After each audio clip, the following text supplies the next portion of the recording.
Purezidenti Museveni yayoreka ngo ni kishasha kushanga eminyeeto eri kushisha obwire omu bintu ebitari kuyamba.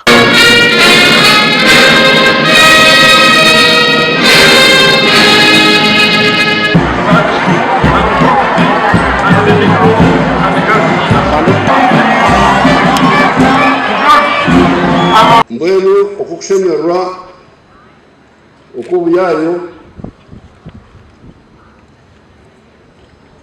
tari mu kibaro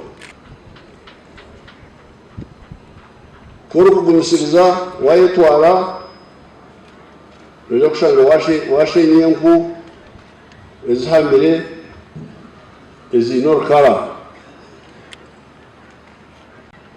So the first thing is to resist the temptations of youth.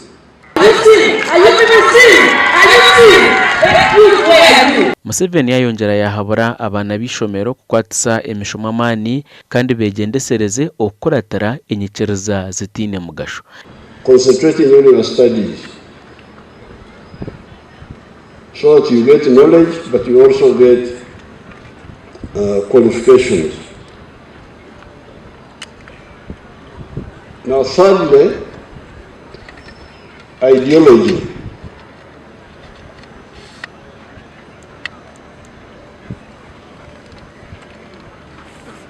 Part of the problem is that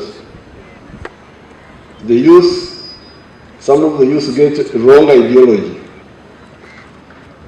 Ideology of sectarianism, of religion, of tribes, of working for foreign interests. If you take that line, you will fail. Because I have been watching all these years. Nicholas Kamara MP w'ishengero ahabwa kabari municipality yahabura government kureba ngo abana ba primary batekatekwaho omuntebekanisa zabo z'eminyeeto.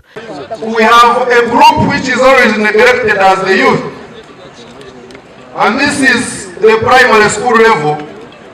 Much as we provide them with education, much as we provide them with some skills, but we should know that in Uganda, at any one time, we have 8 million youth who are in primary schools. Ahitu kugambira Your Excellency, omuli kabale million ziraika mushanju na million mwenda za chihanuya eza parish development model. Eminyeeto ndabashaba ngumukimanye ngo out of this money 30% ekyamanyisa bilioni 2 n'emitwaro 10 ne milioni 30 izo ate ziri mu kabale ezite eminyeeto kandi omuli Kigezi bilioni zirarenga 18 omu mwaka gumwe kusha. We are only asking for around one thing. You're training the youth, the presidential skilling hubs, but we are requesting if every district would spare some piece of land so that we can put there the youth, especially those that have been trained. Because even paying rent from the little money that we give them is a challenge. So if we can create cottage industries in different districts, and you know that if the youth have finished training, they can go and start from that land. After they get their money, they shift and go elsewhere as we bring others on board. Abebembezi b'eminyeeto nabo bagamba ebarikwenda gavumenti ebahwere kutereza. Business zifire omuli kabale habwa amashanyarazi. Amashanyarazi gabira amashanyarazi. President woro bagamba nitwe ogambira mu kyakwataho eshonga z'amashanyarazi bazikoleho. Emphasis must be given to working on national efforts to achieve our nationally determined agreements on climate issues. Aha mukoro nugwo gumwe endagano yahandikwa hagati y'ihanga rya Uganda n'eminyeeto eya Afro Arab Youth Council aho ihanga rya Uganda raganyirwa mu munonga.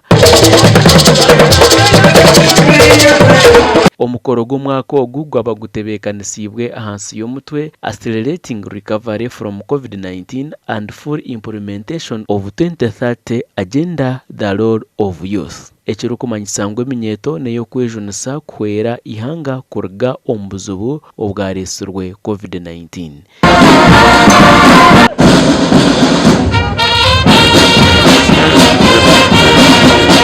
Gashakwa Job Namanya Apuri.